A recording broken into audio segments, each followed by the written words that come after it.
is here. Check it out. And you're locked on to Utah's highest rated, most listened to sports radio station. It's my station. It's my station. This is Hans Olsen and Scotty G on 97.5, the KSL Sports Zone. Hey, let's get it, folks. Hans and Scotty, 97.5, the KSL Sports Zone. What a beautiful day, Hans. How are you? Beautiful day and a beautiful facility. This is gorgeous. You know, Scotty and I get out on remotes quite a bit, and we don't get into Utah County often. Scotty tends to block that, anything past the point of the mountain, because it takes a little extra time in his day. It's completely untrue. But we're finally in Orem. This feels like home for me because this is where Amanda and I met. Oh, yeah. She was working at SOS Staffing. Did you know that? I did not know that. Oh, yeah. She worked at SOS Staffing here in Orem. And so I've got a lot of memories and a lot of history here in this city. And this new location for Back 9 is beautiful. It's simple to get to. It's easy access. And you know what I like about this one, Scotty? Feel how open this is. Oh, I know. You don't feel cramped. Nothing. You know, a lot of these facilities, these golf simulators, they put you in a small room and you're just kind of crammed up a little bit, but they've got all the extra bays. They got open areas. They got massage chairs at each bay, so while somebody's hitting, the other person could be in a massage chair. And you can play pretty much any course here at the Back 9. This is their grand opening. Yeah.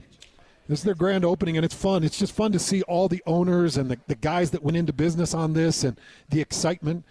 This is a franchise, and so this isn't like, oh, well, let's try something new. No, this is a proven simulator that they know how to manage the subscriptions. They know how to manage the bays. They know how to manage the software, and so you get the perfect experience. There's some membership opportunities where you can come by. Let's say it's 2 a.m. and you can't sleep, and you're like, you know what? I got this little hitch I got to work out. Guess what? You can come on down here 24/7 and come in here and work on your game anytime you want. We're going to be down here for the next 3 hours, 895 South, 700 East. It's called the Back 9. Again, several locations, but we need you down here in the Orem location. Again, 895 South, 700 East. And let's get it, folks. This is going to be a lot of fun today, as it's also hey, Lloyd, today's Wednesday, right?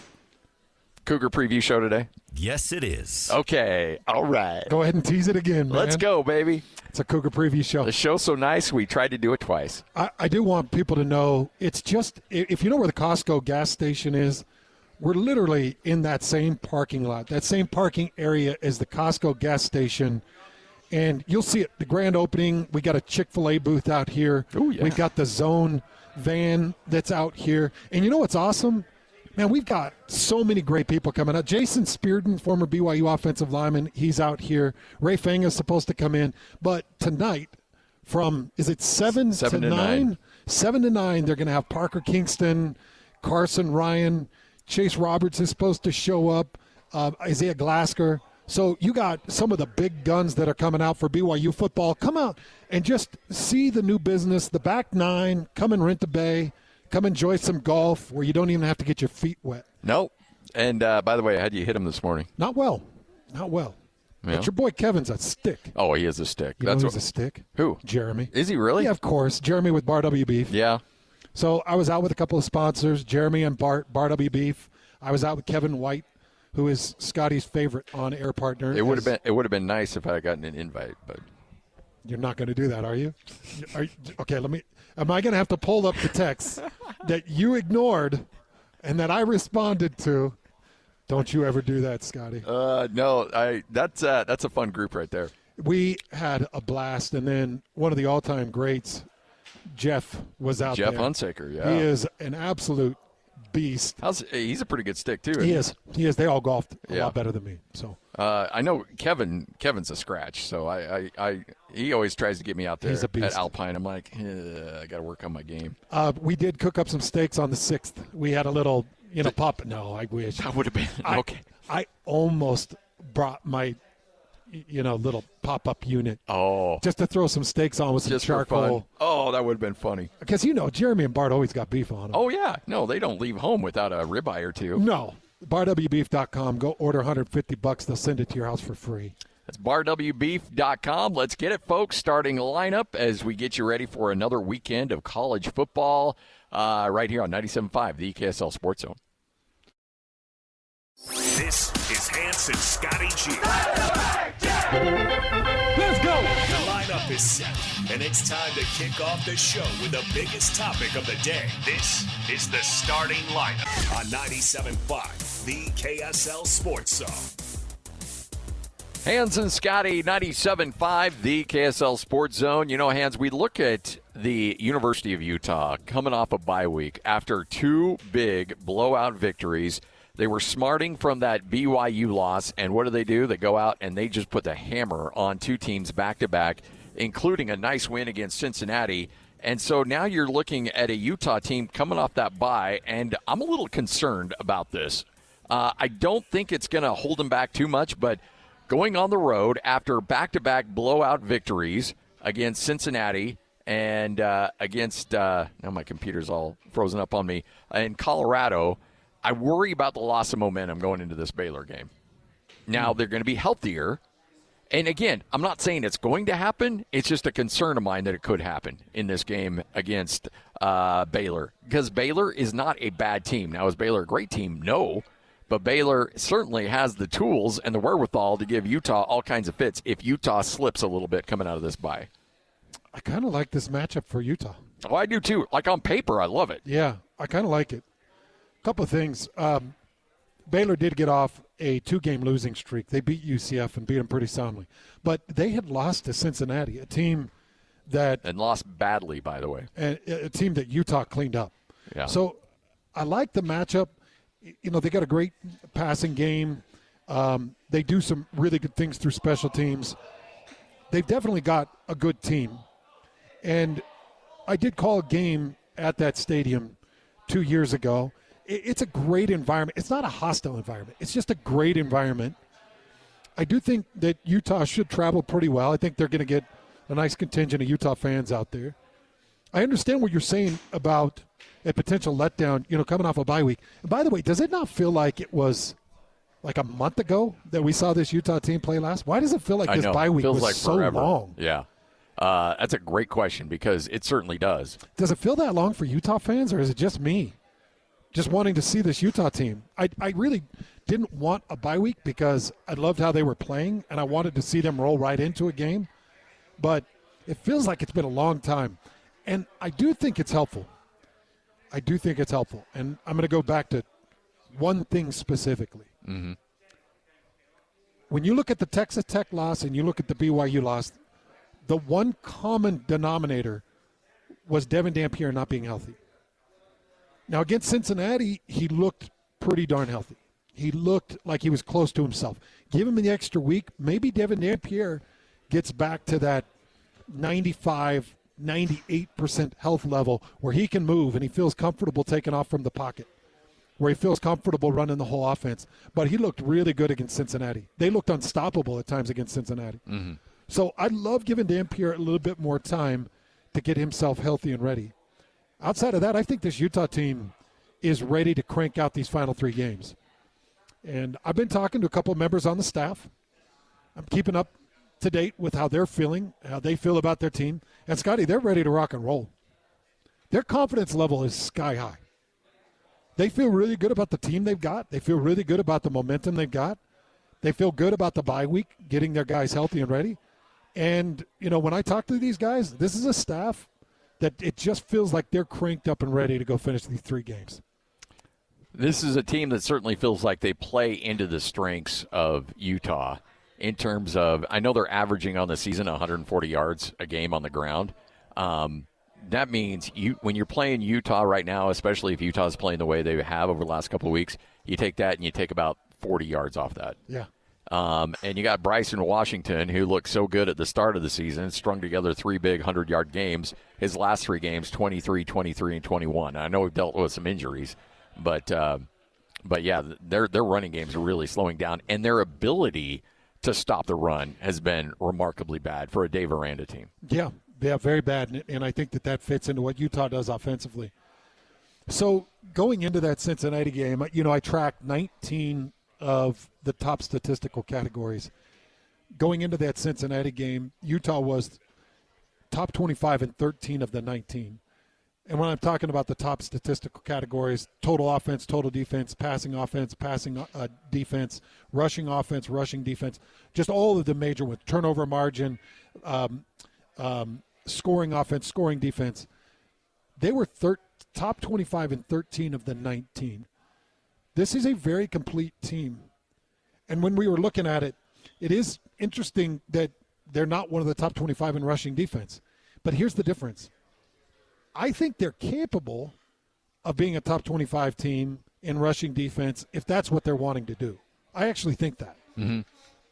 If they decide, hey, we got a rushing offense that we've got to shut down, we're going to do that. The thing is, I think they can look at Baylor and they can say, okay, good passing offense, good quarterback.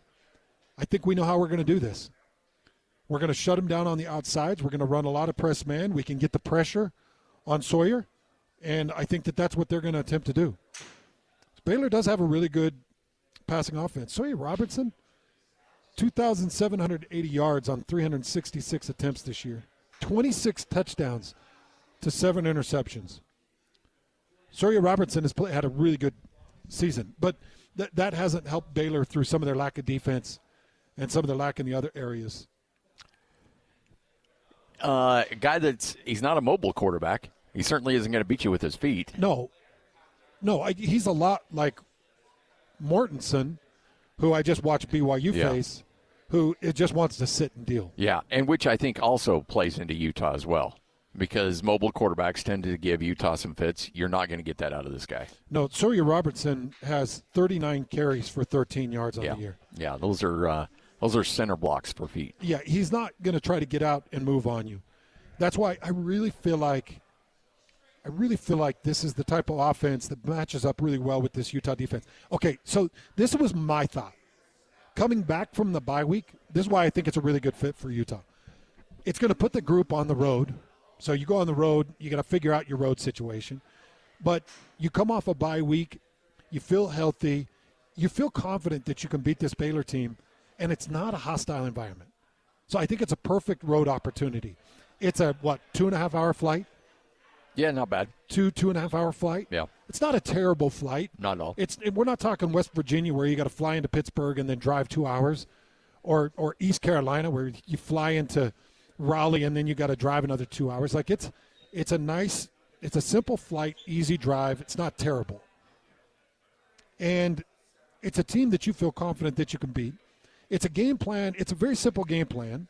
It's not that you're not going extreme. You're not trying to rebuild yourself because you're taking on Texas Tech again. You're taking on a mid to lower mid-level Big 12 team that you feel like you could confidently beat. You're doing it on the road. You're doing it against a non-mobile quarterback. I just think it's a perfect comeback game to keep the momentum and go get a 25, 30-point victory and say, and flex your muscles a little bit. Show the CFP, hey, look what we're ready to do. Because the CFP, they put you on notice a little bit. Like, we see you're on bye week. We know you're a good team. We're going to leave you at number 13. Yep. And what did they do? They did exactly what we thought they were going to do with BYU. But BYU at 12. They dropped BYU to 12th. They put them just in front of Utah. And they essentially, the CFP is doing it right. They play the game. They know the fan bases. They play the game. What I do like is all 3 Big 12 teams are still above the top-rated ACC team. Mm-hmm. Miami comes in at 14, just below number 13 Utah. And I like that because that still tells you, that's an indicator of you could have a 2-bid league.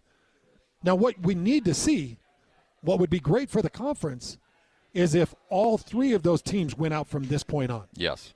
If Texas Tech, BYU, and Utah, because they can all win out from this point because they don't play each other again, so they can all win out from this point on. You could have a 1-loss Texas Tech team, a 1-loss BYU team, and a 2-loss Utah team. You're going to make that Big 12 matchup, BYU-Texas Tech rematch. Utah's sitting on the outside, probably ranked about 9th at that point if they win these next 3 games. And now, depending on how that Big 12 championship game goes, you might, maybe you get 3. So maybe. This is I think how if they win out, how Utah would get in is if Texas Tech embarrassed BYU. That's it.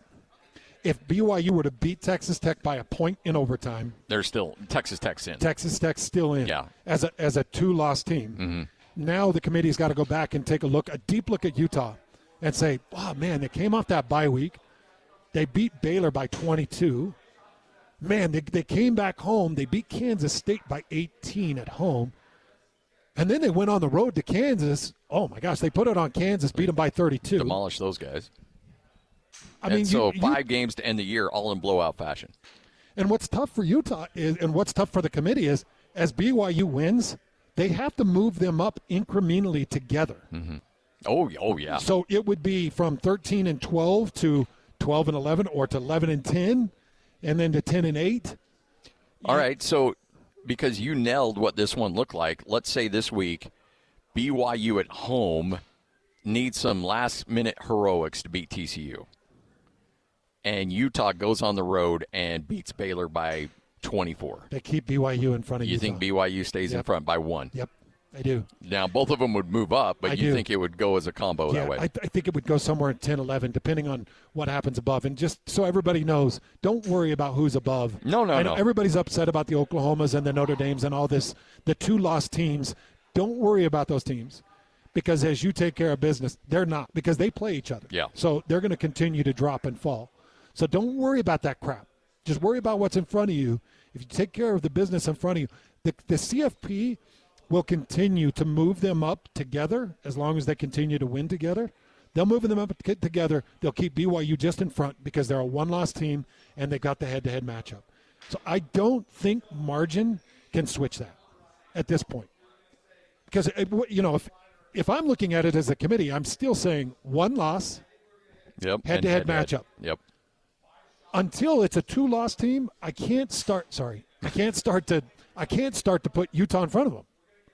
If they're a 2-loss team and Utah's blowing out teams, now I can move them in front. Am I off on that? No. I mean, you're the one that's worked on these committees. I think you hit it on the head, and this is why I think you nailed it last week too. I think if you're now not saying that the committee has tiebreakers, but I think we've seen them have these kind of unwritten tiebreakers. Number 1 is win-loss. Okay? BYU's got them in win-loss. Number 2 is head-to-head. Number 3 is how they're playing right now. And so I think that they're looking at number 1, okay, Utah over or BYU over Utah because they've got 1 loss, Utah's got 2. Number 2, BYU's got the head-to-head. And then number 3, BYU or Utah might be playing better than BYU right now, but those first 2 are going to trump that. And I'm not even saying they're playing better. I'm just saying that their margin of victories are more than what BYU has had. And so if BYU barely beats TCU and Utah curb stomps Baylor, I don't think it impacts it. Now, both will move up, but I don't think it'll impact the Utah versus BYU situation. So I get what you're saying. I don't like to have that bye week while they're just on a heater. I don't either. But you do have a veteran team. You got a lot of great leaders. If everybody can keep their focus, they truly should beat Baylor by 18+. They should. Mm-hmm. I on paper, yes. That's why I don't know, man. I have a weird feeling about this game. And maybe it's just because we've seen Utah have some momentum in years past, and then they run into, a weird Arizona team that puts it on them in Tucson, and you're like, wait, where did that come from? That shouldn't have happened. Or the Oregon State loss a few years ago. Like, you're like, wait, what? It's like, and so maybe I think you just get trained that there's always some weird, funky game in there. And I just hope that it isn't this week on the road against Baylor coming out of a bye week because this team was playing so well. But you're right. Leadership, coaching, these guys have been there. They've done it. They should be fine. And you certainly hope that's the case. As a Utah fan, I think that you're still rooting for BYU to beat Cincinnati because I think BYU is the only team that can beat Cincinnati. Somebody's got to give Cincinnati their second loss. And somebody has to give Utah their second loss. Now, you can make it Cincinnati. If you're a Utah fan, you can make it Cincinnati. But now you're talking about Cincinnati being a one-win team. So Utah definitely needs some help. But all the models you and I have run, if you've got a 1-1 loss team and you got a group of 2-loss teams, Utah's got the advantage in the 2-loss. Yep. Right? Yep, 100%. So that's the difference. Utah is just begging that you get a group of 2-loss teams. But if BYU wins out, the stars are written. Yeah. You know, and it's kind of funny, though, because – and maybe I'm off base on this because I'm just doing this on the fly. If BYU beats Cincinnati, that drops Cincinnati to 2 losses but keeps BYU at just 1 loss. Whereas if Utah beats, or if Cincinnati beats BYU, then BYU comes to that 2-loss plateau, and then you're hoping that Cincinnati picks up another loss along the way to drop them down to 2 losses. So you could spin pretty much either one of them, I think. But ultimately, at the end of the day, you need BYU to win. You want BYU to win. I think that better situates your situation for sure. Gives you a better shot. Yeah, yep. Scotty, we get to catch up with Austin Ainge right at 12:30. So yes, we got to go to break. Excited to catch up with him, but right here on 97.5, the KSL Sports Zone. Kyle Whittingham and the Utes hit the road to Waco for a showdown against Baylor. Your home for the best coverage of Utah football is right here on 97.5, the KSL Sports Zone. Hans Olsen, Scott Gerard, 97.5, the KSL Sports Zone. Normally you hear from Danny Ainge every Wednesday at this time. Well, today we hope to be able to hear from Austin Ainge and get his thoughts on this team and where they're at, coming off a blowout victory last night. It's like every once in a while, huh? Yeah. Every once in a while, Lowry Markkinen remembers, wait a second. I'm all-star level. Let's go. Let's remind everybody. Let's go play. Yeah. You know, Ace Bailey comes in. He's just like, oh, wait. So this is a round ball. It's a court, same type of rim. Let's go play some basketball. And Ace Bailey goes off and has a game. And you're reminded, wait a second, these dudes are still the highest level basketball players in the world. Yes. And they go out and do work. I like what Yusuf Nurkic has been able to do. You know, I always feel like Yusuf Nurkic can get in there and can elbow with any big in the NBA. I love his physicality. So a lot of great things. Let's do it. Time to catch up with Utah Jazz and talk a little Utah Jazz basketball with Austin Ainge. It's time to talk Utah Jazz basketball with the president of basketball operations, Austin Ainge, with Hans and Scotty G on 97.5, the KSL Sports Zone. He is the president of basketball operations, Austin Ainge, kind enough to join us. Austin, how you doing? I'm great, guys. How are you? Very good. You get a blowout victory, and you tell the old man, like, hey, you know what? I got the radio shot tomorrow. Let me take over. Happy to join you guys. I'll let him take the tough losses. There you go. It's exciting. What is that like, Austin? You sit back and you watch your product put up 152 points, just a couple points away from franchise history. Just talk about watching your guys do that last night. Yeah, I mean, all the successes are so fun to watch because you're around these young guys and these players, and they really give themselves to the game and they dedicate themselves, and it means everything to them. And so you just get excited for them and feel for them, happy with it. It's just a treat to be around when things are going well like that and see them have success. So 152, 128, obviously offensive, just a juggernaut last night for this team. When do you feel like you'll have a good sense of the identity of this team? Everybody always says in Major League Baseball it's around Memorial Day. Is there a moment where you kind of feel like, okay, I know who these guys are? Yeah, I would say 25. You start to have a better idea in the NBA. But, you know, when you have a team as young as ours, we will continue to evolve the whole season as these guys kind of figure it out and find their place. Austin, it was so fun because Scotty, Lloyd, and I all showed up at the Ace Bailey presser, and we watched you up on the podium with a big grin on your face. You could see that you felt like you hit. Like you wore it. Like, hey, we hit. I know we fell from the lottery, but we hit. And now watching Ace Bailey continue to develop, work into now the starting rotation and into 26 minutes, putting up 20 points. How rewarding is that to see the decision and all the work that went into finding that fifth pick and now watching Ace do what he's doing? It's super rewarding, and it's more than just the scouting aspect. Since the day we drafted Ace and his family, we've been working on plans and developing him and helping him find just how to live life. Coach Hardy's done an amazing job with him and his staff, and we're just really trying to develop him right, raise him to be to reach his potential, whatever that ends up being. But it's things like, how do you eat? How do you get to the weight room? What's your daily schedule like? How do you handle travel? How do you handle your apartment? These types of things. It's a lot of work that goes into this. And so, yeah, like I said, these successes are so fun to be a part of after all that work.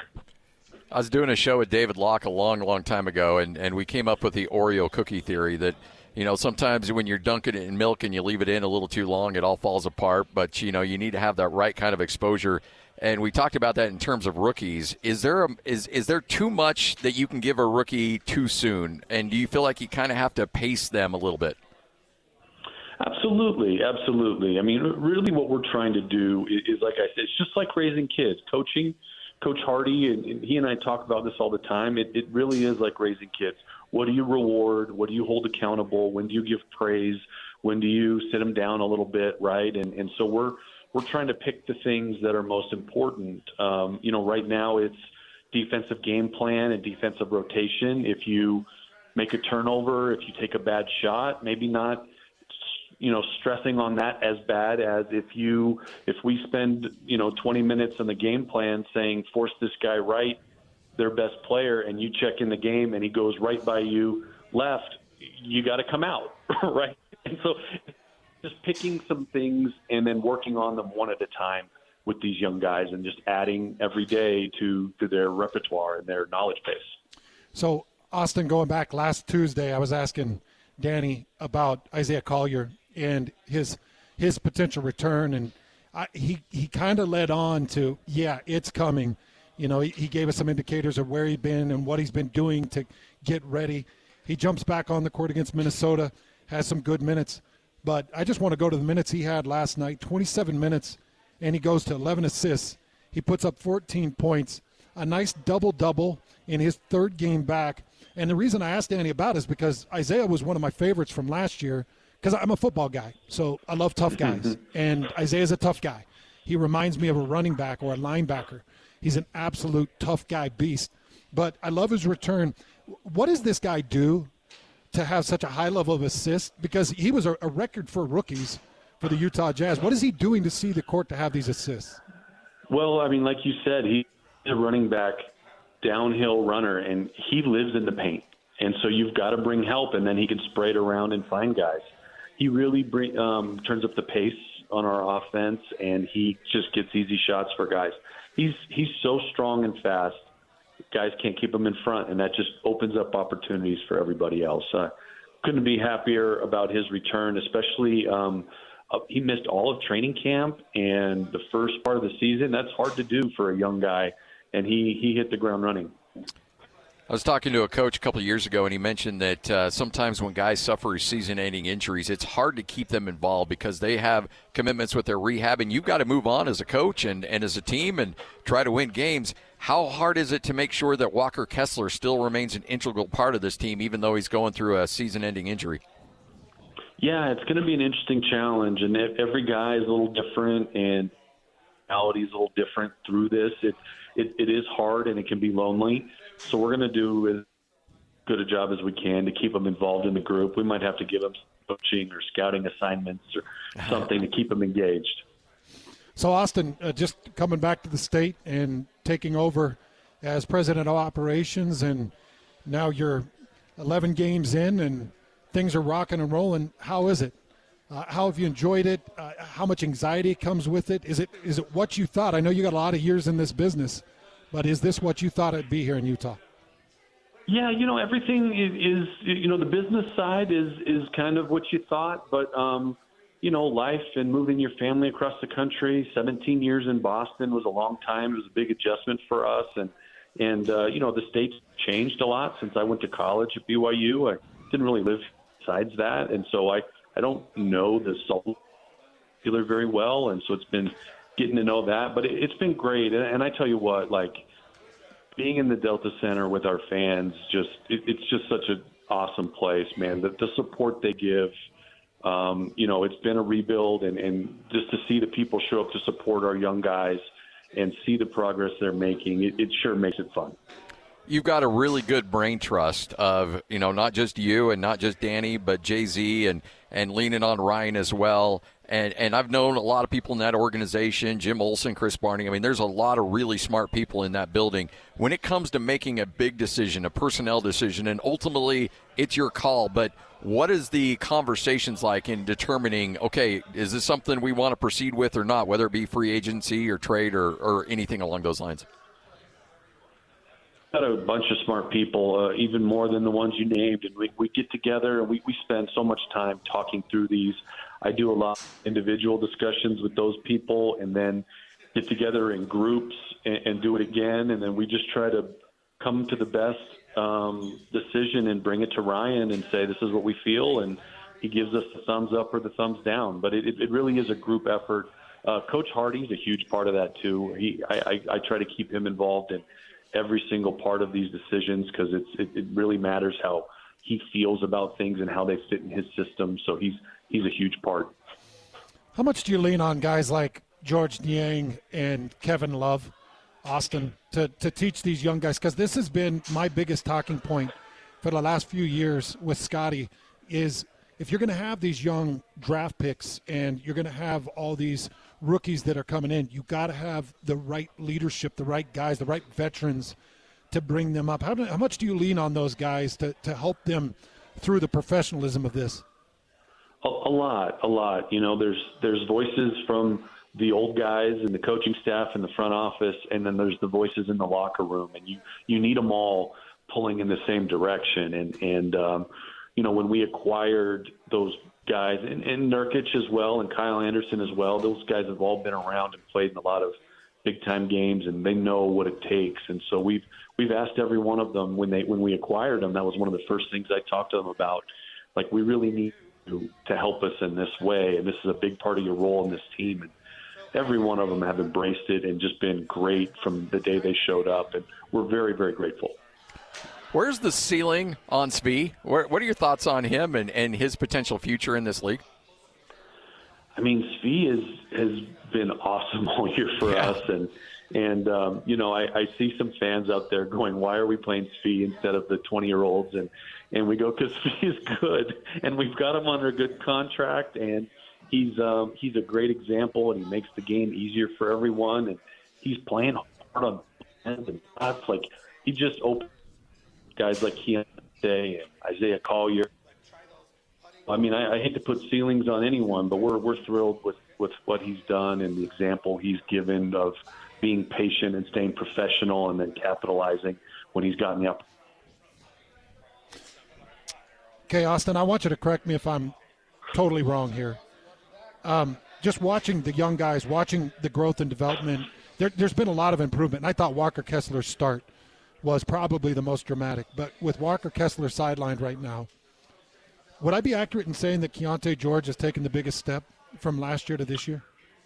Yeah, I mean, so far, certainly through however many games we've played, he's had a great start to the season, and you just can't, be more excited for him and his development because he worked so hard this summer. The best thing that ever happened to him was his girlfriend, Yaya, to do summer school at the University of Utah. So he stayed and did all summer within our weight room, just transformed himself and his game, and it's all paid off. So you've got kids, and you know what it's like when they run into, they get some money for their birthday or something like that. At least my kids, that money couldn't burn a hole in their pocket fast enough. They wanted to spend that as quickly as they possibly could. You've got a ton of assets, and you've got draft picks, and you've got a lot of things that you can play with. How tempting is it not to go all in and to be patient and wait for the right opportunity? Yeah, it's something we talk about all the time, patience versus aggressiveness, and it really is dependent on how some of these players develop, right? We've got a ton of young guys. They don't all need to hit. They don't all need to make the leap, but once a couple of them do, the corner, right? And we're seeing it with Keontae. We're seeing it with Walker. We're, and a few others I think are coming along with opportunity. Ace is making good strides. You said Isaiah in a few games. So as those guys get more ready, then we can start, we can hit the gas pedal.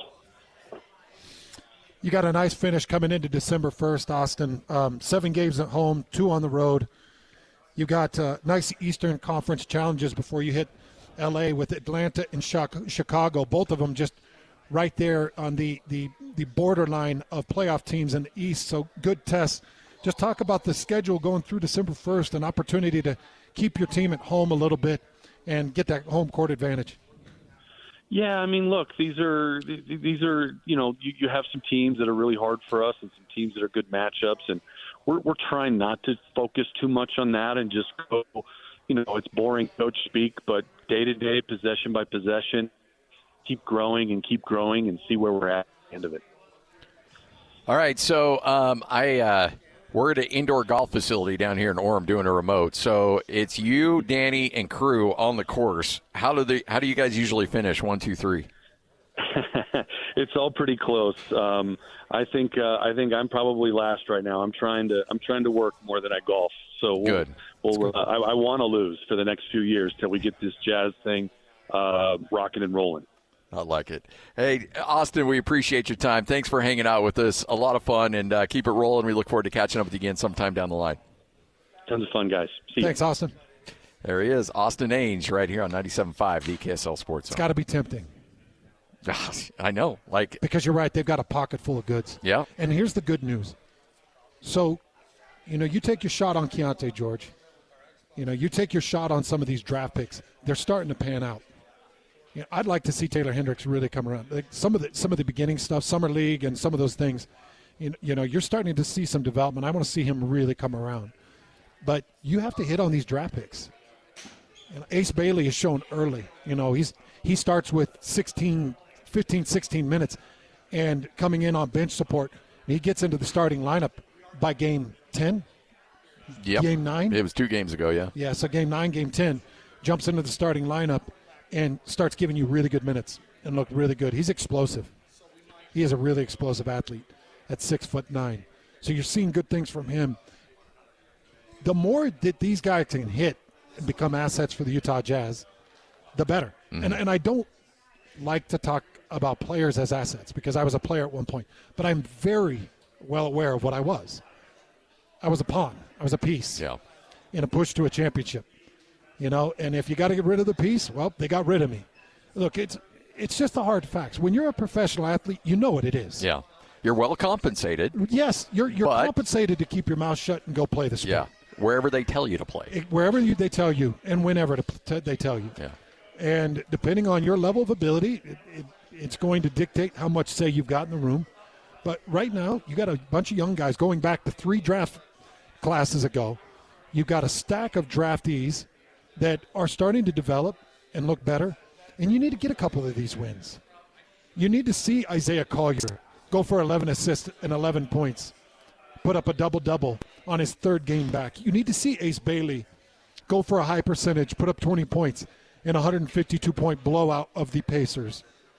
You got to see these guys start to come along, and that's why the timing for Walker Kessler. Oh, just the worst. Just the worst. Where he's at with his contract and all that just makes you sick to your stomach. The worst possible time for him and for the Jazz. Mm-hmm. Yeah.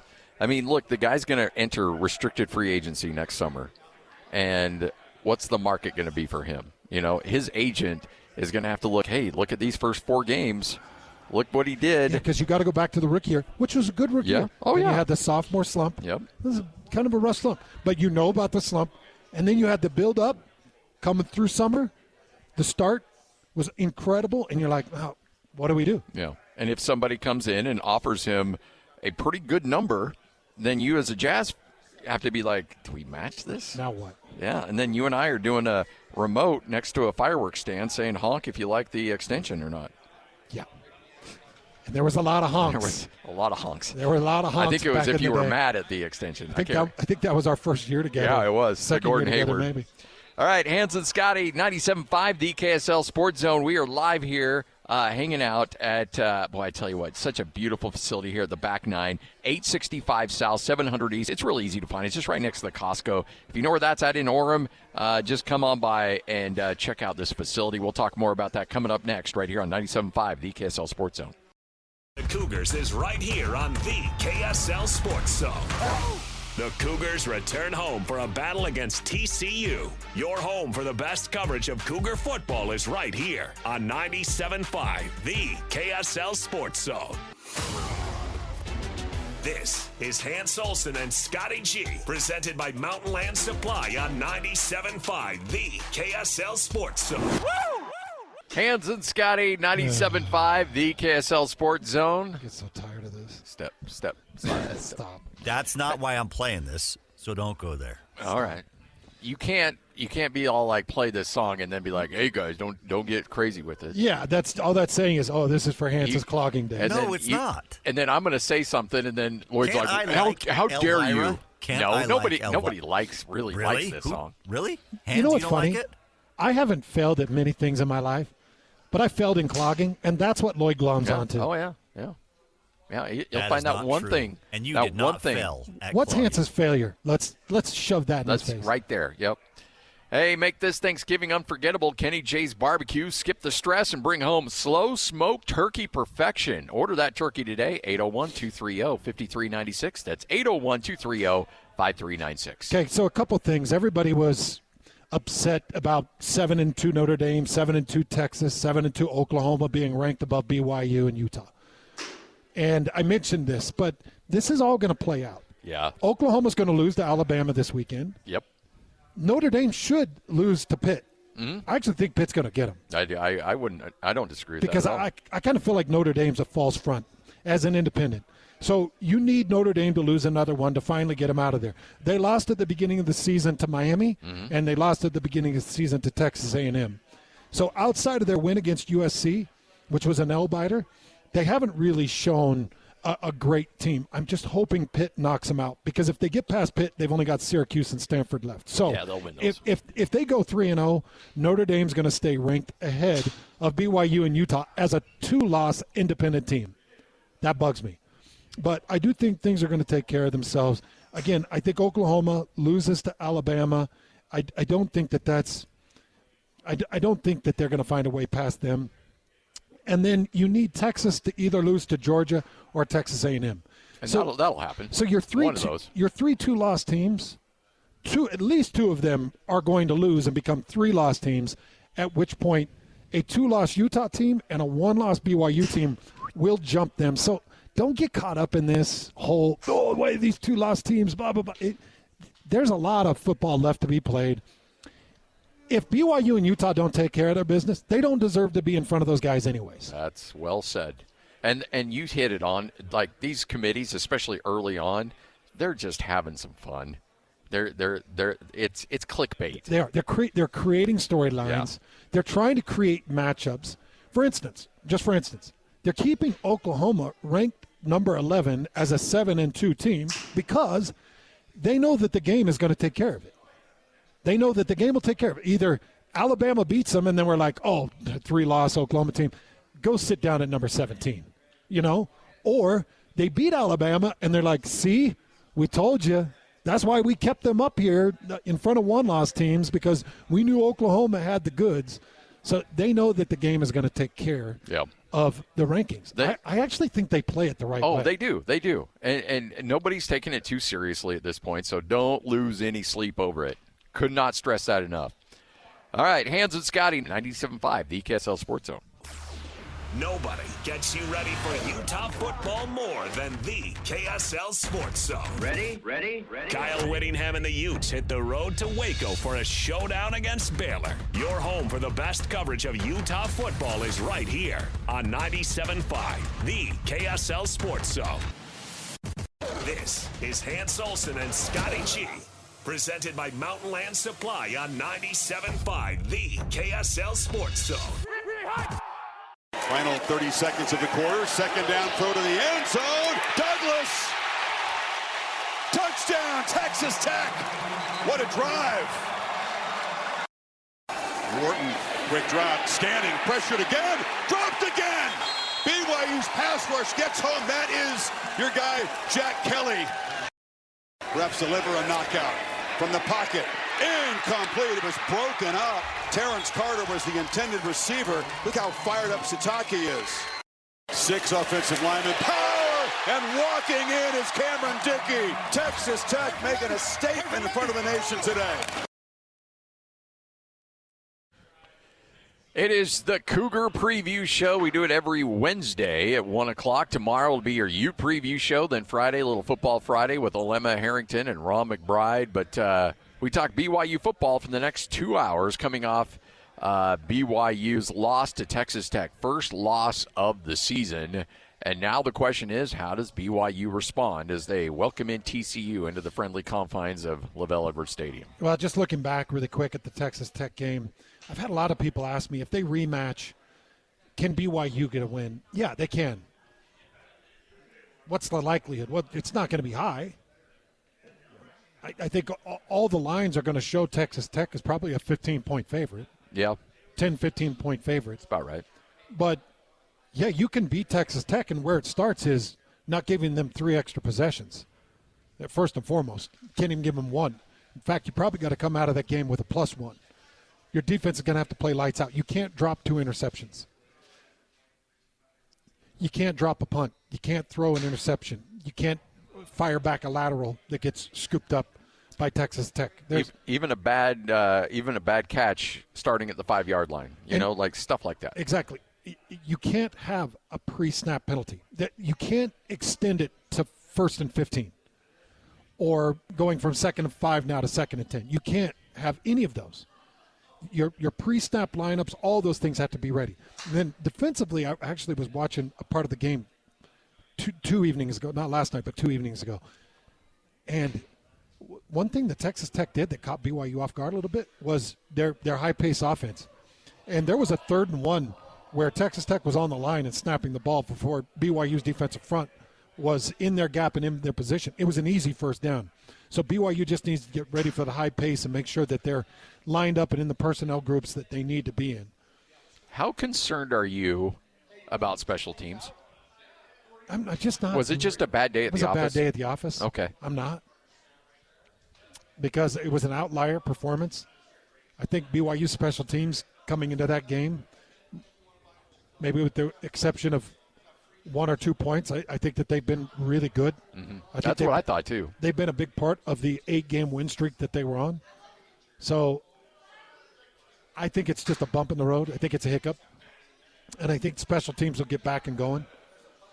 But I also feel like the moment really caught BYU off. I think it was a big moment. And I think you get a bunch of high-paid defensive front guys and a bunch of high-paid defensive players that are at home in front of their crowd in that moment. I think they were comfortable. Yeah.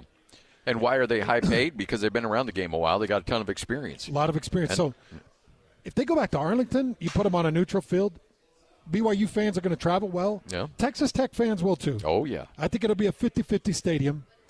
But I'd like to see BYU have an opportunity again at this Texas Tech team because I do think they can beat them. Now, people want to know the percentages. Well, I think that they would play their game. I think if you played this game 10 times, I think BYU could sneak out 2 wins, maybe 3. I would say 3. Yeah, their personnel is better. Their personnel is better. They're higher paid. They're more veteran. They're a little more deep. They're more solid. But you asked in the Sunday morning podcast, did they get pushed around? No, BYU didn't get pushed around. I don't think they got pushed around. Because Utah got bullied in that game. Utah got bullied. BYU, I don't feel like the word bullied is there. Now, they did some things to make sure that their offensive line didn't get bullied. They chipped and doubled pretty much every play, every passing down. They did some things to try to beef up and make sure. You're going to have to go some one-on-ones. You're going to have to run some one-on-ones and put your tackles man on with those DNs. If you want to beat them in that championship game, you're going to have to do some of those things. So I don't think that they win 10 out of 10. I don't think BYU doesn't have a chance. I would like to see the coaches have another crack at it because I think Roderick would probably be more aggressive and roll the dice a little bit more. And I think Jay Hill had a pretty darn good defensive game plan. I think if things worked the way this defense was supposed to work, I think you keep the offense keeps an extra drive, an extra position, burns some clock. You're probably keeping them around 24 points instead of giving up 29. Yeah.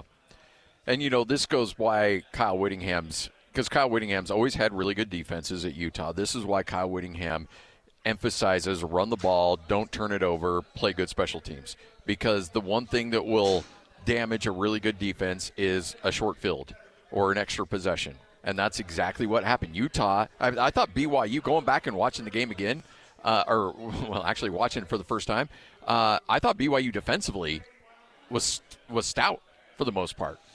Now, there were some hiccups for sure, but I went in thinking their defense was going to be worse than what it was. No, their defense was good, man. I thought the defense played well. And if you don't, as you mentioned, don't give short fields, don't give extra possessions, I think you're right. I think Texas Tech is that 21 to 24 range. Now, what worries me, if Texas Tech figures out how to score touchdowns in the red zone, that's what worries me. Going into that game, Texas Tech's red zone offense had scored 27 touchdowns on 47 attempts. They were 100th in the country. Wow. Only 57% of the time scoring touchdowns on attempts. And it played out for BYU. Oh, yeah. Texas Tech got in the red zone multiple times with turnovers and other things, got in the red zone multiple times and ended up with field goals. 5 field goals in that game. If they figure out how to score touchdowns in the red zone, it's a different story. But I feel like BYU's defense matched up well with them and kept them out of kept them out of the end zone. So, yeah, it was a beating, and it was not the result that you would hope for. You wanted to have BYU keep it a little closer. Might have fell less in the polls. Might have fell into number 10 if this was a 2-point game and it came down to a 4-quarter drive. But I think BYU currently stands to have another opportunity at Texas Tech. I think Bear Bachmeier is going to be better for this game too. I think long term, there's a lot of things that you take away from this because the moment, for the first time this year, the moment looked a little big for him. It did. And I think that's a moment where you're like, okay, you know what?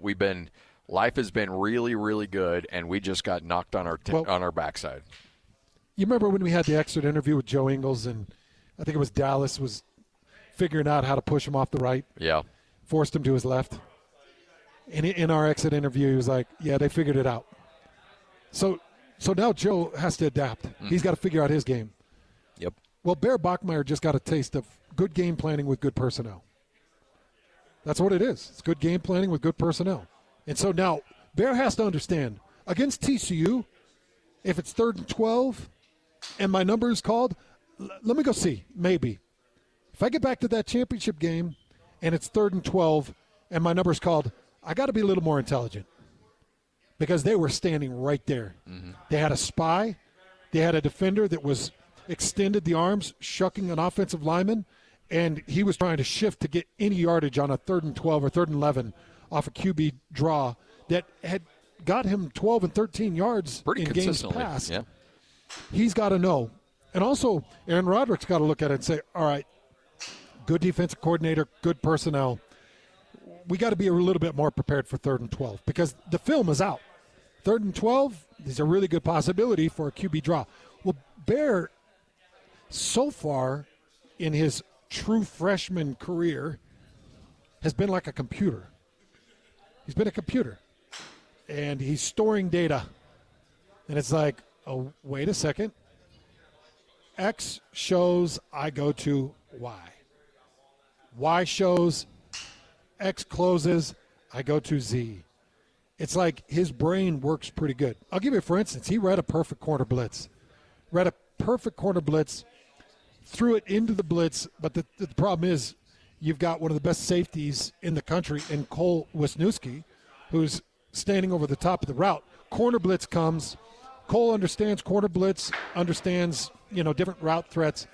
Bear reads the corner blitz, flicks it out to Chase Roberts. Chase catches it, but instead of a 12 to 14-yard gain on a mediocre safety, you got one of the best safeties in the country and ends up with a 5 or 6 yard gain. Yeah. Those are the little unique things. He's reading blitzes. He understands where to throw in blitzes. He'll better understand the Texas Tech personnel. I think he can diagnose it, and I think it's going to be a much closer game if they can get back to it. Which leads me to my second point with BYU, and I was thinking about this the other night. BYU is a better team than the next three teams they play. Oh, yeah, yeah. They're a better team, and outside of the Cincinnati game, they got their location. They got their home. That means they have to beat themselves. If you watch Utah dismantle Cincinnati, and you can't go out and put together a game plan and beat Cincinnati, you don't deserve to be back against Texas Tech. Nope. Because Utah just embarrassed Cincinnati. So if you can't somewhat replicate it, keep a check on Sorsby, which you can, because Jack Kelly looked really good, and Jack's looking healthy, and Glasker's looking healthier. He looked really good in that game against Texas Tech. So your dogs are – and Ciale Acera looked good. Mm-hmm. Your dogs are getting healthy. Now they get another week. They got out of that Texas Tech game healthy. So they're coming along. I think you can put together the defensive game plan to keep Cincinnati in check.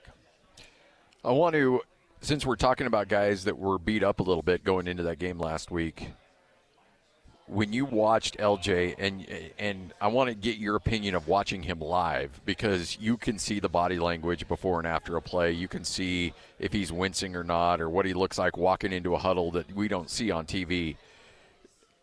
I asked you this in the Sunday morning podcast, and I want to see if you're still in the same range. Where did you feel like he was at just with your eyes watching him in terms of percentage, and are you concerned about him and the long-term health down the line? 75%. From my perspective. 16 total touches, 10 carries, 6 catches. I need him at 30 touches. Yeah. Oh, yeah. 25 to 30 catches, or touches. That's where L.J. Martin needs to be. So his usage in that game, because in the first quarter, it was bang, bang, bang. That dude was getting first downs. That dude was getting yardage, and it was really nice usage. Well, all of a sudden you rotate in Preston Rex, you rotate in Enoch Nawahine. When you're rotating those guys in against the level of Texas Tech, that tells me he's below 80%. I mean, that's my perspective. I would agree with that. So I'm giving him 75%. Now, what I'm hoping, and I was listening to Aaron Roderick at practice yesterday, and somebody asked LJ, how did LJ get out of the game? And Roderick said he got out of it well.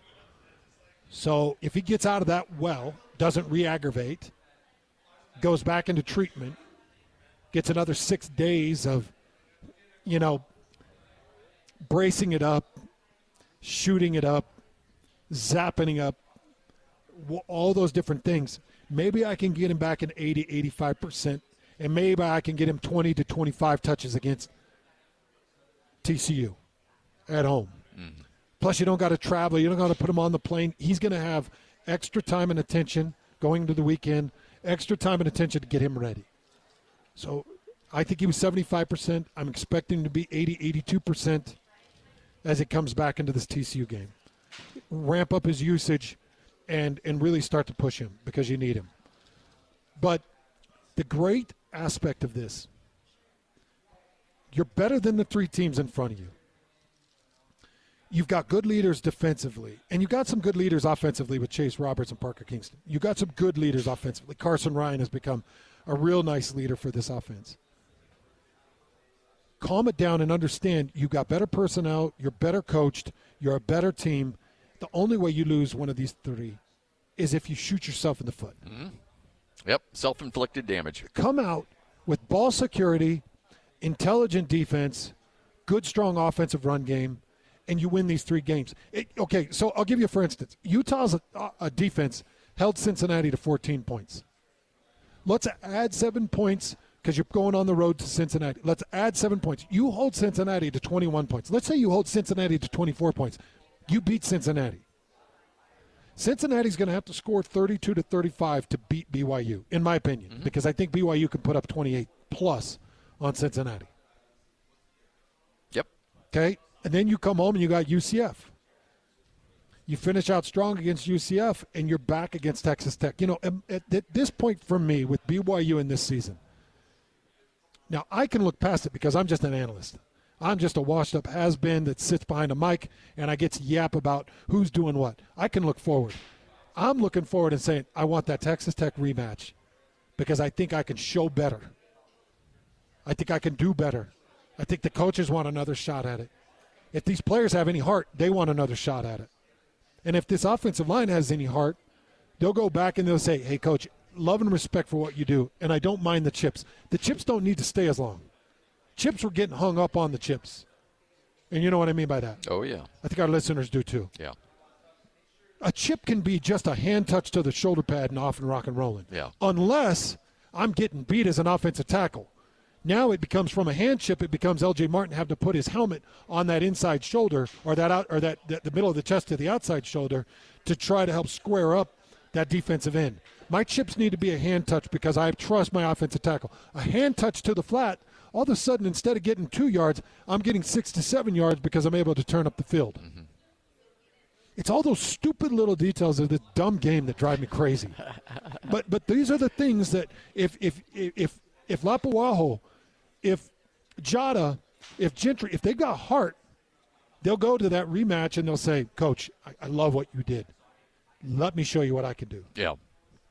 Let me show you the scouts what I can do. Well, if you look, BYU right now is looking at not just the Big 12 title game. They're looking at the college football playoff. You want a seat at the table. And so how do you do that? You got to run the table, which you should.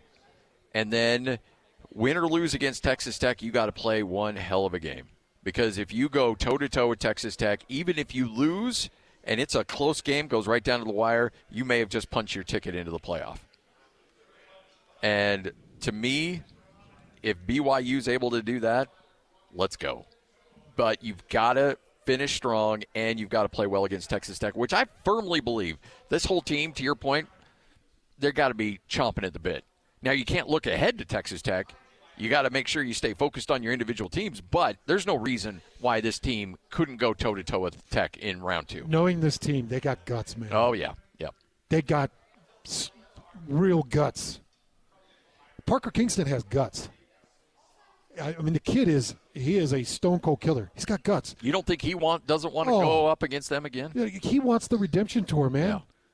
But TCU, and we'll get into some of the TCU. We got Brian Estridge, our good friend. He is the play-by-play voice for the TCU Horned Frogs. He's going to join us at 2 o'clock. We'll get into some of the TCU. TCU they are bipolar. Flat out. One thing at 1 minute, complete other thing at the next minute. They just got beat by an Iowa State team that BYU beat up pretty soundly. Yeah. So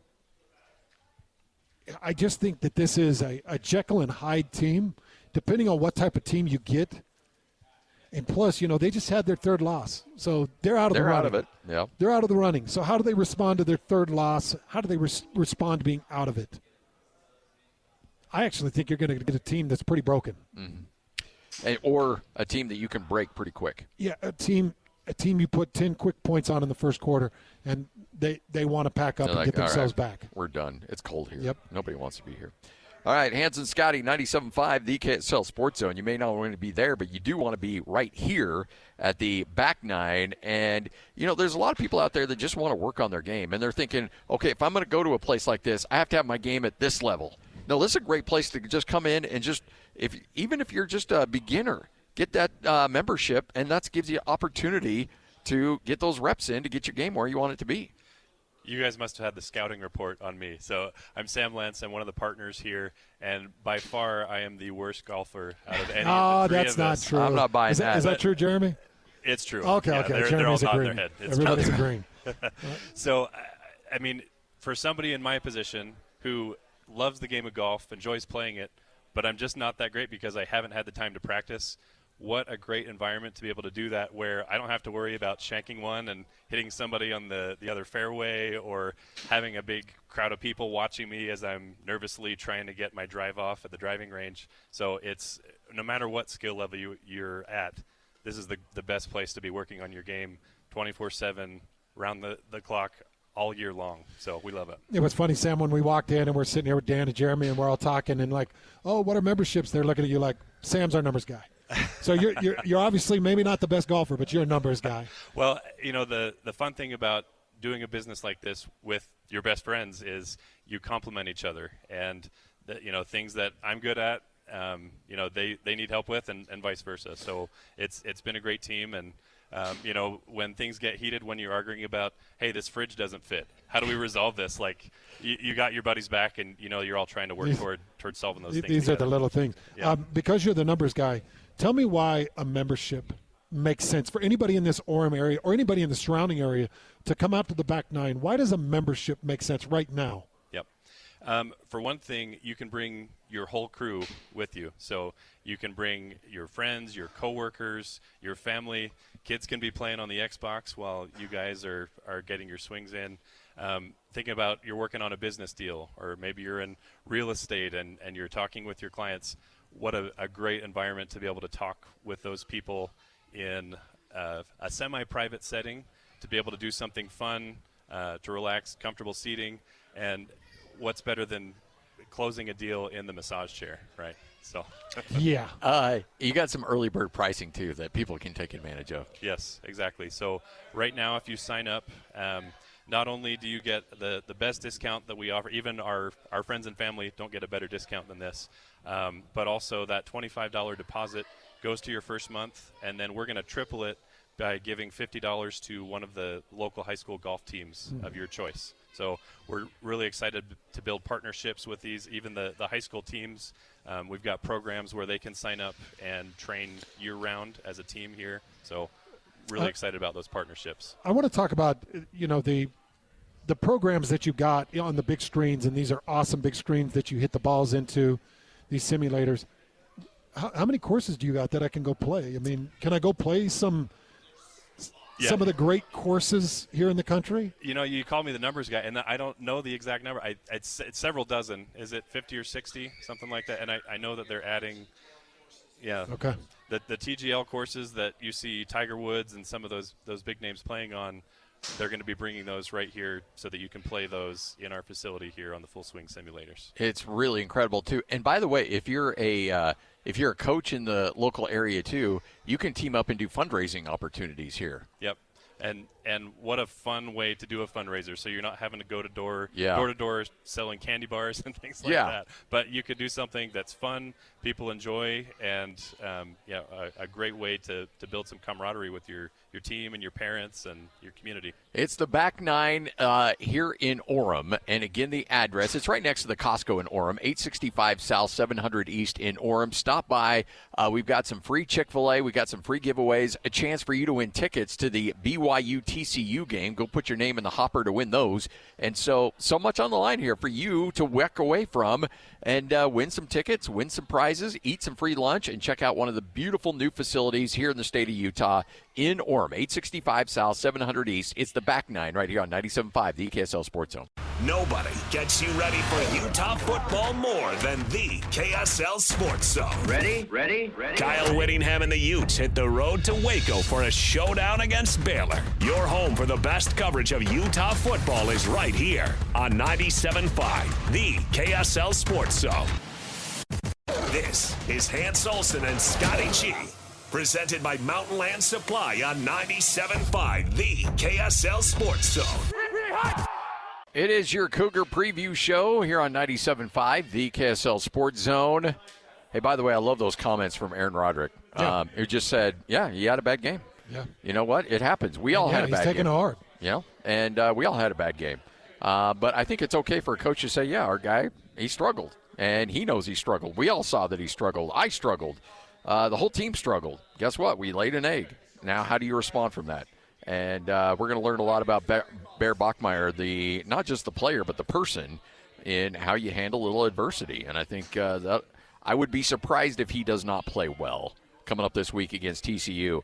You and I were looking at their schedule during the break, and TCU has got BYU, obviously, this week. Next week, they'll take on Houston. Houston is 8-2. And then you got a Cincinnati team that they'll wrap up with, who's right now 7-2. So they'll probably be underdogs in all three of those games that they play the remainder of the year, especially with BYU and Houston on the road and then home against Cincinnati. They're going to beat one or two of those teams. They will. I'm excited to catch up with Brian Estridge here in a few minutes, play-by-play voice at TCU, and get his thoughts of where this team's mentality is, because Iowa State was on a nosedive of a season. They couldn't find a win to save their lives. Iowa State had pretty much given up the ghost. They had lost to Cincinnati. They lost to Colorado. Remember what they went on the bye week? Yep. They lose to BYU 41-27. They lose to Arizona State. They put 4 losses together. And then they go on the road. That's a home game for TCU. Yep. And they beat TCU 20-17. Makes no It's sense. an inexplicable loss for TCU. TCU was still a 2-loss team. Yep. So they were still in that 2-loss team compartment, stuck with 5 or 6 other Big 12 teams. And they lose to an Iowa State team that had nothing to play for. At home. At home. Yeah. So it's just inexplicable. And so I'm excited to talk to Brian Estridge just to see what this TCU team is all about. When you go through TCU statistically, just in comparison to the Big 12, they're in the middle of the pack of pretty much every statistical category. Now, they got a quarterback that can throw it around. And they do a couple of things well defensively. They stop a run decently. Yeah. But for the most part, out of 16 teams in a conference, they sit about 8th in everything. You're right close to number 8 in scoring offense, right close to number 8 in scoring defense, right close to number 8 in yards per game, both offensively and defensively. You're the middle of the pack team. That's why I say in those 3 final games, one of those teams that's going to be favored is going to lose. Yes. TCU, I don't think, is going to finish 0-3. No, they're not going to end the season on a 4-game losing skid. We had Ian Fitzsimmons on yesterday, and Ian was talking about Sonny Dykes and just said it's not typical Sonny Dykes just fall apart, lose the rest of his games, and then be put on the hot seat. Because I got to imagine, you've got a big-time quarterback. You got a lot of expectations if you're TCU. You go back to that 2023 season when, what was it? Was it the 22 season? They had they were 13-2 that year, and really before losing to number 1 ranked Georgia in the national championship game. And then you go the year after, they're 5-7. The year after that, last year, 9-4, and then this year, kind of going. Now they're 6-3. I mean, he's had good years. He's had good moments. This is not typical for what happens there at TCU. Outside of that 5-7 season, they're better than this. And it would surprise me if they pack it up and mail it in on the season. But also a team that's right there on the precipice, that if BYU comes out and they're up 14-0 early on and had 2 long time-consuming drives and force a couple 3-and-outs, you might break them. I think you break them pretty quick. In the opening segment, I was talking about how Utah matches up well against Baylor, a non-rushing quarterback. Look, Baron Morton was a non-rushing quarterback, and he got the job done. I'm not saying he blew things up. He didn't blow things up against BYU. I thought BYU got their licks in. Mm. Was it 4 sacks in that game? I think it was 4. 4 sacks, I think 10 TFLs. I don't know about the TFLs, but, yeah, I think it was 4 sacks. 4 sacks, a bunch of TFLs. It was just a really good statistical game against a non-rushing quarterback. That's what Josh Hoover is. Josh does not want to get out of the pocket. Again, going back to Sonny Dykes and going back to being on the hot seat, you got a junior quarterback that's really in his 3rd year of starting. Some of Josh Hoover's first starts were against BYU a couple of years ago, getting the win in Dallas at TCU. That was a tough game. Mm-hmm. That was a tough loss for BYU. And they roughed him up. And Josh Hoover looked good. That's why I thought coming into this season, I thought TCU might be kind of the underdog, a little bit of the dark horse that surprises people. And so far they've just been too hot and too cold. Yeah, look, they're going to suffer probably. I would anticipate they'll go 1-2 in this stretch. They'll beat one of these 3 teams. They'll lose to the other 2 because the other 2 are better. And frankly, they're not as good as the three teams that they're playing to finish the season. I think Houston's better. I think Cincinnati's better. I certainly think BYU is better. So they, on paper, should lose all three of these games. They won't. They'll get somebody because they fight their butts off and they'll find a way. But, again, that's the kind of team, though, mentally, and you played the game, you know better than anybody. You probably felt a team – you probably could feel a team break in a second quarter or a third quarter. When you knew like, when you had it. Yeah, like, okay, they're done. You knew they don't want to be here anymore. But you knew you had to keep the pedal down. Yeah. You know what's interesting? Texas Tech kept the pedal down. They were running no huddle when they were up by 3 scores, and there was like 5 minutes left. Texas Tech was like all gas. And I was watching that like, man, that's what I want to see from BYU. Yeah. Utah's doing that. Oh, yeah. Utah's going all gas. They're not letting off the throttle because they know they've got to impress some people. 2-loss team. They want to get to the CFP. They want to fight their way back into this. They're blowing teams out. They're keeping the pedal down. BYU needs to keep the pedal down against TCU. Even when they break them, if you start this game 10-0, first quarter ends, come out of the second quarter, first drive in the second quarter, score a touchdown, 17-0. You don't go coast, man. You keep the pedal down, and you're looking for a 42-7, a 42-3. You're looking for that signature win. That's not the West Virginia game. A signature win against a TCU team that I do feel is dangerous, that has a coach that doesn't want to be anywhere close to a hot seat with a junior quarterback that's in his 2.5 year starting. You don't want that. You know, I'm looking at road games for BYU. They beat Colorado. They put 33 on the board against Arizona, and then 41 at Iowa State. And then, of course, the tough one against Texas Tech. But so far, this offense has proven that it can go on the road. And if you have a chance to push a 21-point lead to 28. You talking about TCU or BYU? BYU. TCU is coming to the Valley. Oh, yeah. Sorry. I meant TCU coming here. But yeah, you lost a tough one at Texas Tech. You got TCU coming to Provo. You've got an opportunity here to not just win this game, but win this game in a big, big way. And I think that's what's going to be uber important for BYU. Well, as far as TCU is concerned, they're not a good road team. No, not at all. No, they lost to Arizona State on the road. They lost to Kansas State on the road, and Kansas State is not. Yeah, much as it bums me out to say that. It is not particularly a good team. But they lost to Kansas State. I think Kansas State put 40-plus on them. Mm-hmm. So it's not a good road team. No.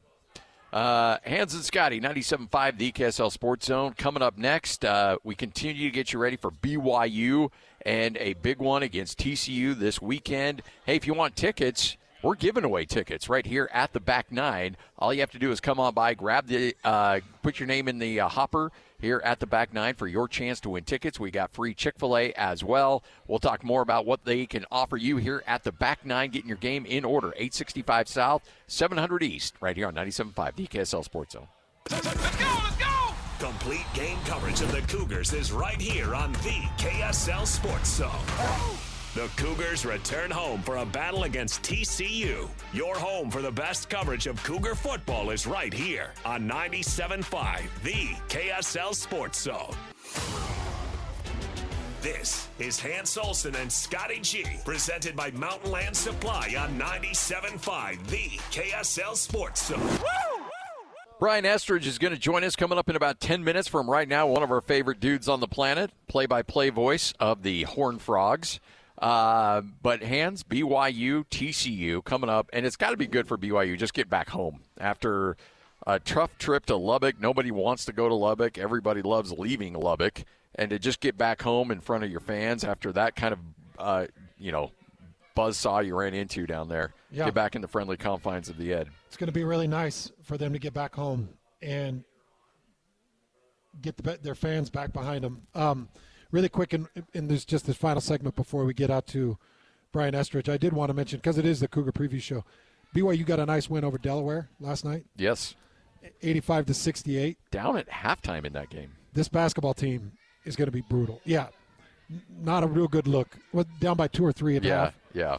But Rob Wright, nearly a triple-double. 1 rebound, 1 assist away from a triple-double, going 26 points, 9 rebounds, 9 assists. Really just a career-type game for Rob Wright. And I get it. It's Delaware. When you get into Big 12 play, it's going to be more difficult. But Richie Saunders with 26 and 10. Fantastic game from him. A.J. DeBonsa didn't have to do the heavy lifting. Still had 18 points in the game. Kebe Keita continues to be just a matchup nightmare. And this is just going to be a fun team to watch. See how this game plays out. Limited minutes across the bench. As you mentioned, first half didn't go the way they wanted it, but the result and outcome is what you wanted. I don't know how much you go into a game like that and you're like, because it's just not a good team. No. They were 0-2 coming into that game. BYU came in as 34-point favorites in that game. Yeah, and didn't even come close to covering. Yeah. But still got a lot out of that game. Who finishes higher, BYU basketball in the Big 12 or BYU football in the Big 12?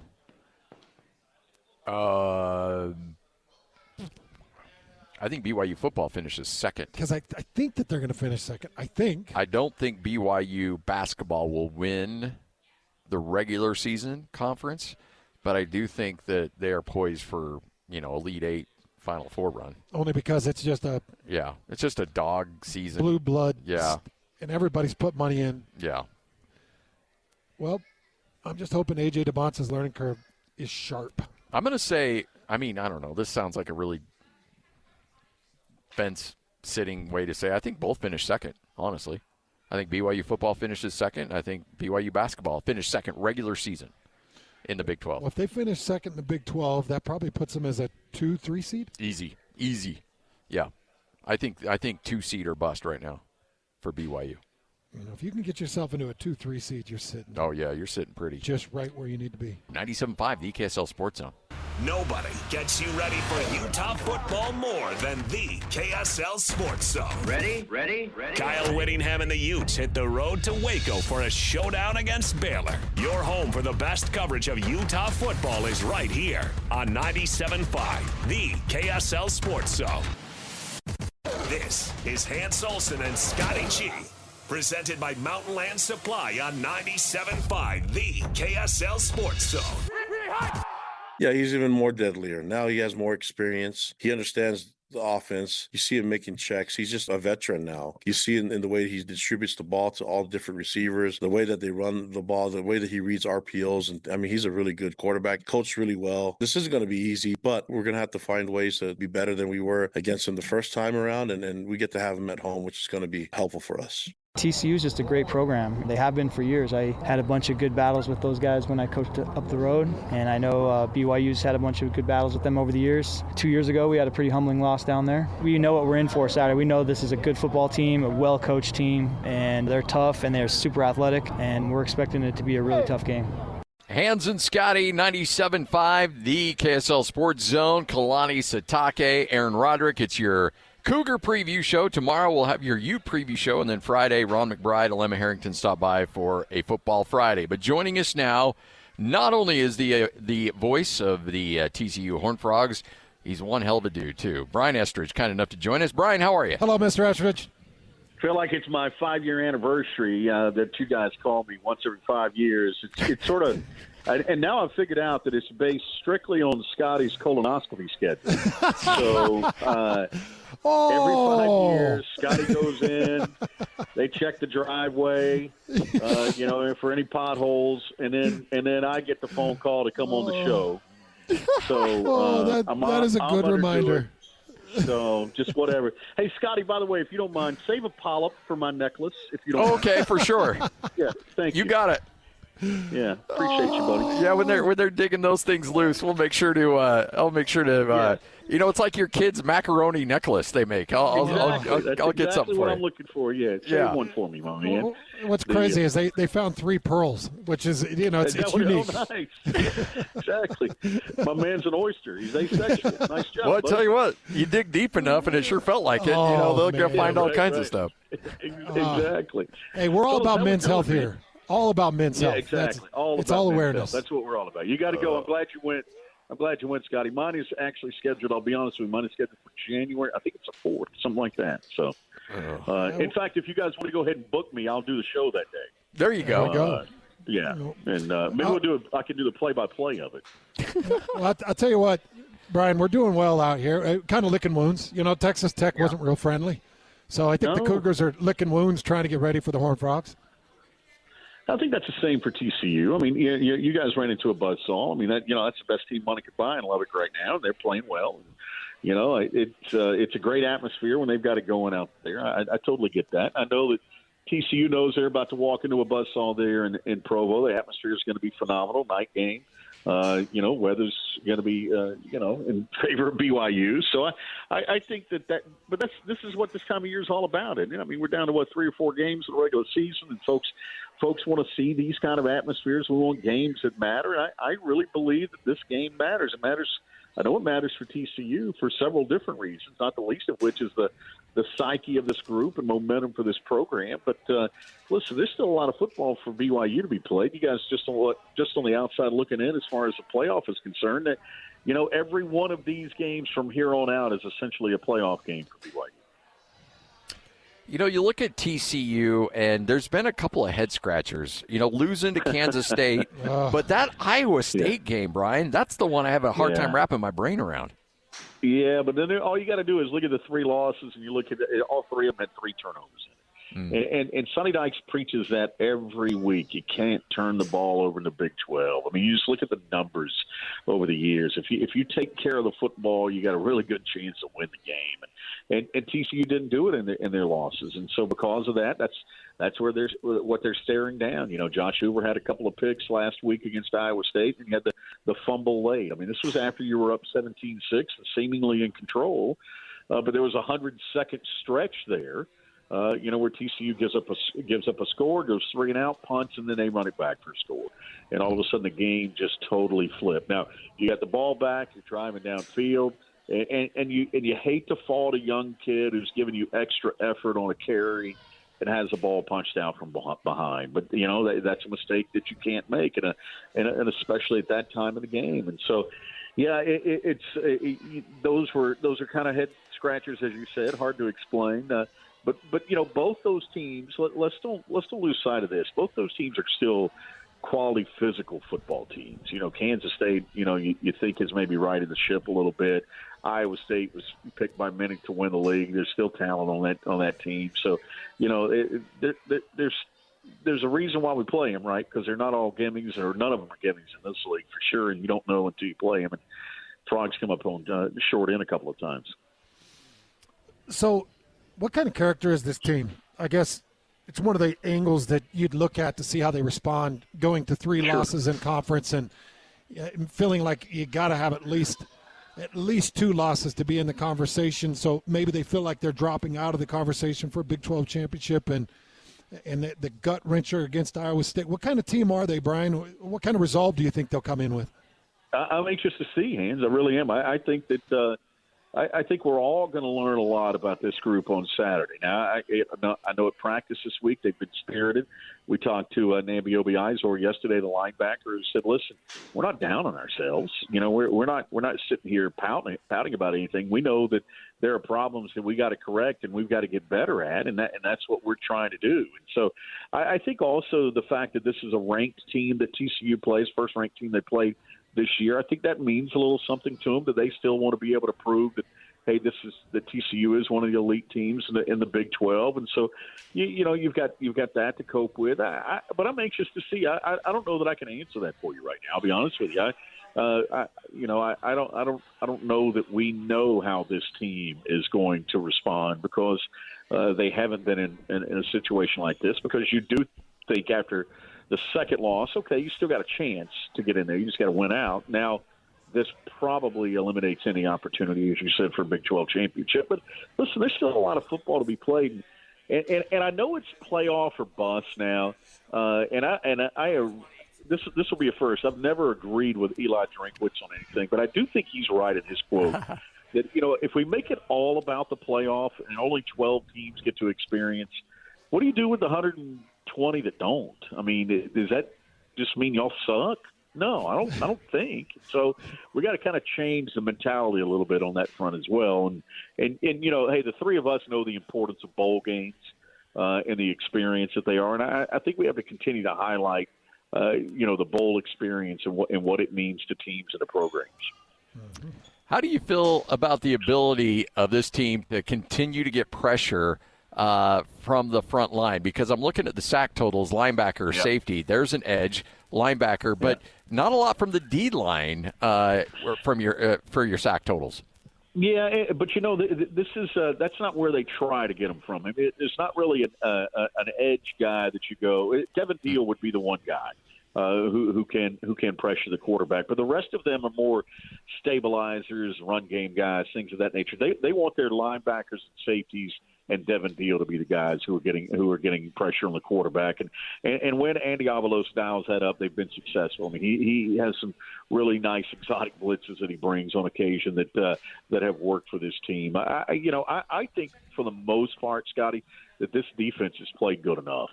I think that has not been the issue for the Horned Frogs. It's not as if they've gotten blown out of football games. To me, the issue has been the turnovers, and when you put your defense out there multiple times with short fields and things of that nature, I mean, you got to trace it back to that. So I think defensively this team is okay, and they've been solid against the run too. You look at what they did to West Virginia when they hold them to 41 yards or whatever. Then West Virginia the next week goes out and throws a big number on Houston. So I think there's, I think the defense is okay. Now, have they seen anything like they're going to see from BYU's rushing attack? No. I mean, and we know the quality of the offensive line for the Cougars. So I think it'll be a nice test to see what these guys are made out of.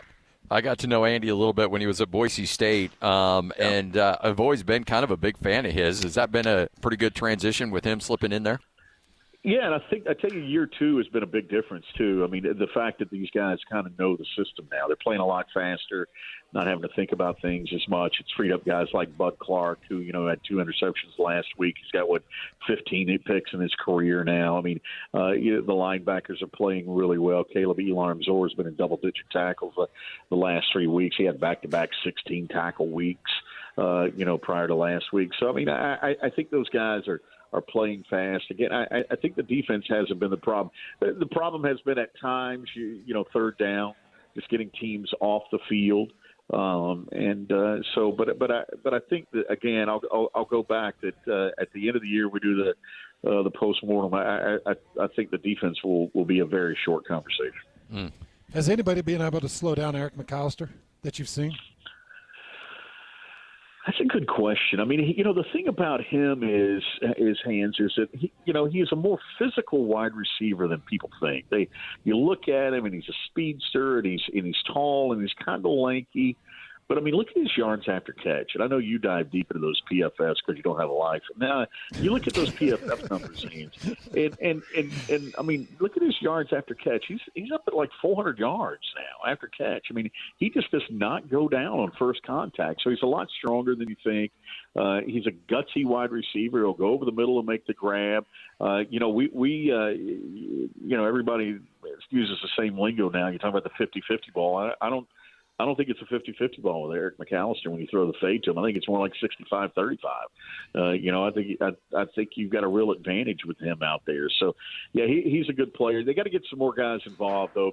And they've been kind of thin at wide receiver. You're going to see a couple of new faces, I think, this week that are getting some time, some young guys. But, really it's just been he and Jordan Dwyer have kind of been the steady guys to transfer from Idaho. Those have been the two guys that you think of back there at wide receiver. And I think it's time to get some more guys involved in the offense.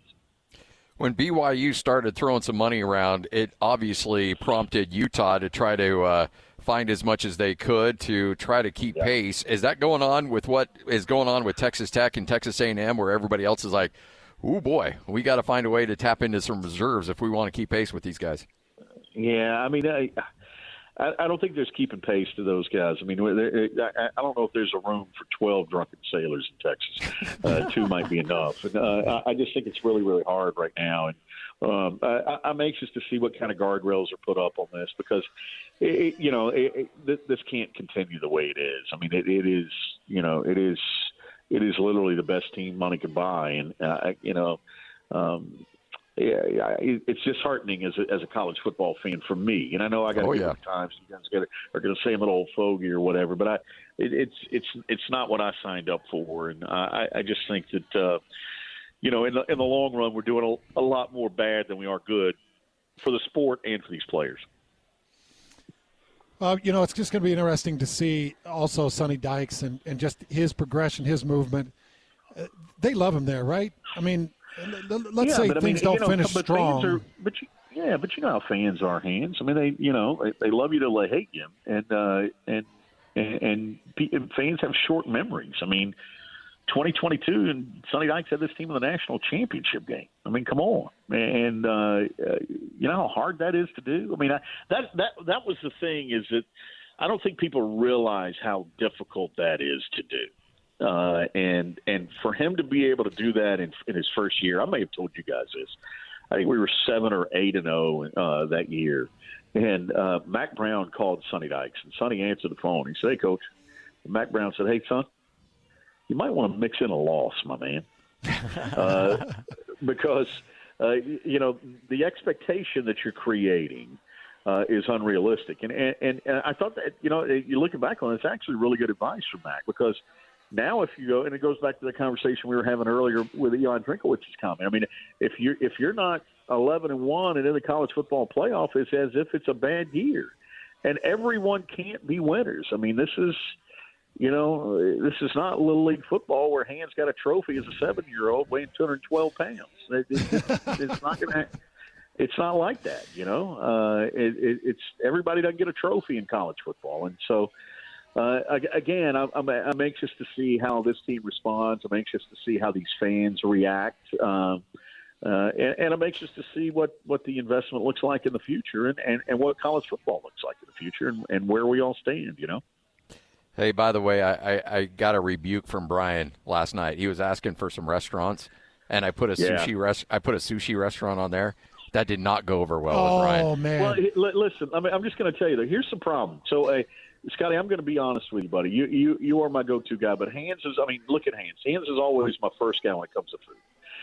And so as he should be. I hit Hans up with a place, and he sends me a chain Mexican place from Texas, and I'm like, it's our fajita place. That, Hans? Yeah, I knew it was a chain. I knew it was out of Houston, Utah. Yeah, but it's different. Going to Utah to eat better. at a Houston restaurant, if I come to Utah, I want some good Utah food. I want a good local hangout, And so I said, I'm going to hit up my man Scotty, and he hits me with a sushi place. And I'm like, what the heck? We're not the hotbed for food here, Brian. Obviously, what do you guys just eat wheat? I mean, come on. Is it just cream of wheat every night? Are you willing to drive an hour? Because we'll send you to Bar Dubs in Nephi. It's a now, unique. Bar Dubs, I've heard about it. I've seen you guys talk about it. That's Beef, right? Yeah. Oh, that's good. That's good quality stuff there. 2 out of the 3 I would highly recommend. The sushi you can take off the list. The other 2 will be good. I promise. Okay, good. Well, good, because the second one, when I push back on Hands on the Texas-based Mexican spot, he goes, "Oh, well, then you got to go to Ruby River and get the jacketed potato." I'm like, "You got to be kidding me!" Oh man, is this where we're headed now? Well, there's this really good mom and pop Italian place called Olive Garden that I think you'll really like. Try the breadsticks. Yeah, honestly, try the breadsticks. I was going to send you to our local, our hot spot barbecue joint is Kenny J's. But Kenny J's is classic Texas. So it's like. Yeah, exactly. I don't know, man. What is Utah food? If I said, okay, I want to eat Utah food. Like other a roast. Than fry sauce, what is it? Probably just a good old roast and potatoes and maybe and some funeral potatoes. Yeah. Yep. Okay. Well, maybe I'll just try to find those. Hey, and to be able to get my side here, Brian did say keep the meals under $10. So I was like, you know what's funny? He did say don't break the bank with me too. Yeah, so I'm like, I'm trying to find a $10 meal. Because the last time I took Hands to dinner in Vegas, the bill was like $700. Oh, that got wild. Yes, it did. But Landry didn't help the cause. But it did get wild. That is for sure. But I'm like, what am I supposed to do with this receipt? How am I hiding this one? listed as headphones purchased or something. We've all gotten a little loosey-goosey with the expense report. We know what that's like. Yeah, exactly. But anyway, the last time I was at Ruby River, I couldn't park the car because there were so many strollers out front. So I'm trying to figure out what to do this time. Oh, that's funny. That's the case, man. Minivans and strollers, brother. Brian, you're the best, man. Fellas, always good. Glad you got the colonoscopy out of the way, Scotty. Yep. We'll see you on game day. Exactly. Let me know what the OBGYN says. Oh, and there you go. Estridge not leaving without a parting shot. Hopping up in those stirrups, and I'll let you know how that works out. Oh, man. Oh, he said, save a polyp for my necklace. Wow. You know you're going to get some entertaining stuff when you get Brian Estridge on. Yeah. We're not quite the Ticket in Dallas simulcast, but we learned our lesson there. No. Well, not even the first time when we went round 2. Round 2 really got us. Luckily, we weren't under the umbrella that we currently are. I know. After this morning, that definitely wouldn't have flown. Oh, boy. All right, Hans and Scotty. Right here on 97.5, the KSL Sports Zone. Elite game coverage of the Cougars is right here on the KSL Sports Zone. The Cougars return home for a battle against TCU. Your home for the best coverage of Cougar football is right here on 97.5, the KSL Sports Zone. This is Hans Olsen and Scotty G, presented by Mountain Land Supply on 97.5, the KSL Sports Zone.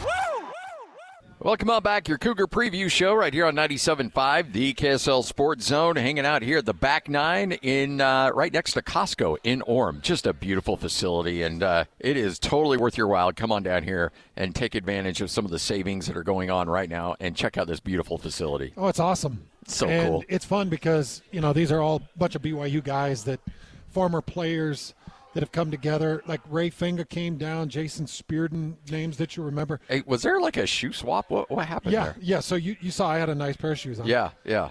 And Jason Spearden, former BYU offensive lineman, put his big old paw across my neck and said, I think I'll have those shoes. Wow. So I said, okay. And by the way, middle of the segment, Lloyd, Hans and Jason swap shoes. So now you're rocking these high tops. I've got the Reebok high tops with the old classic pump. So it's no way. Oh, I was going to say, wait, what? If it was a classic pump, that would have been a quick trade. But I've got a high top Reebok, and he liked the shoe I had on. So I gave him. You mean like that old school 80s Reebok high top? Yeah.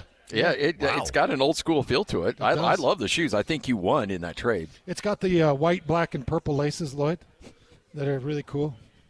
So I've got. He goes. Well, first he said, "What size kind of are a those?" British Knights look to him. And I said, "Yeah, British Knights."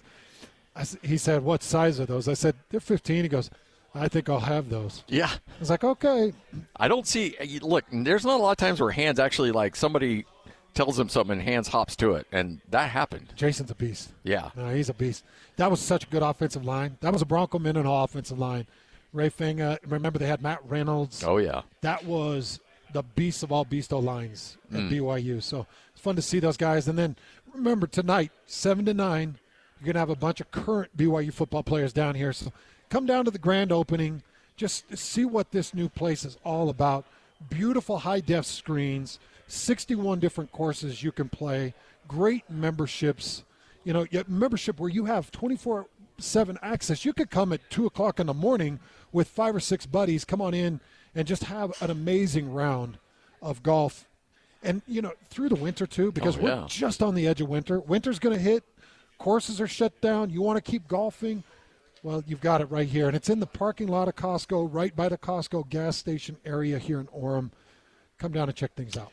All right, so real quickly, I know that there's a lot of people that are concerned about injuries. L.J. Martin played, but what was really interesting is seeing your linebackers look pretty good in that game. Yeah, they did. Jack Kelly in particular looked phenomenal. All 3 of them looked a lot better, and so I expect Glasgow, Isera, and Kelly to all be cranking 90, 95% against TCU.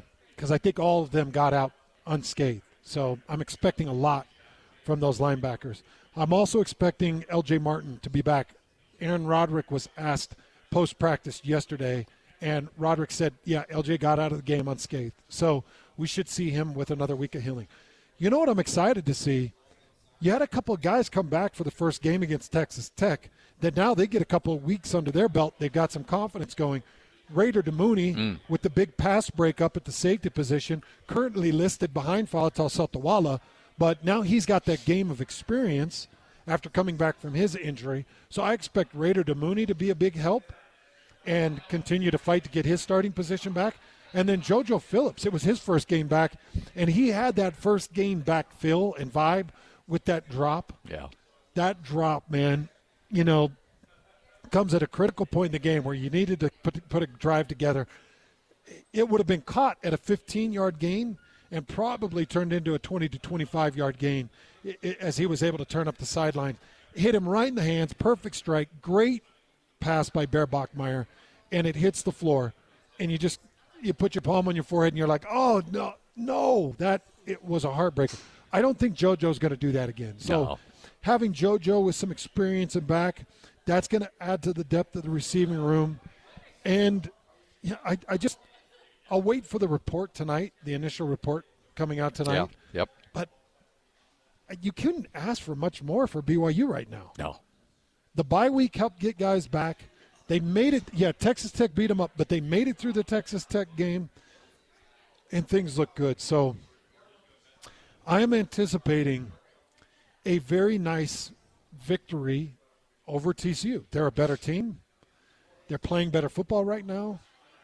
And I expect them to get a nice dominant win at home on an 8:15 kick on ESPN in LaVell Edwards Stadium. Final thoughts on this game coming up next. Hans and Scotty, this is 97.5, the KSL Sports Zone.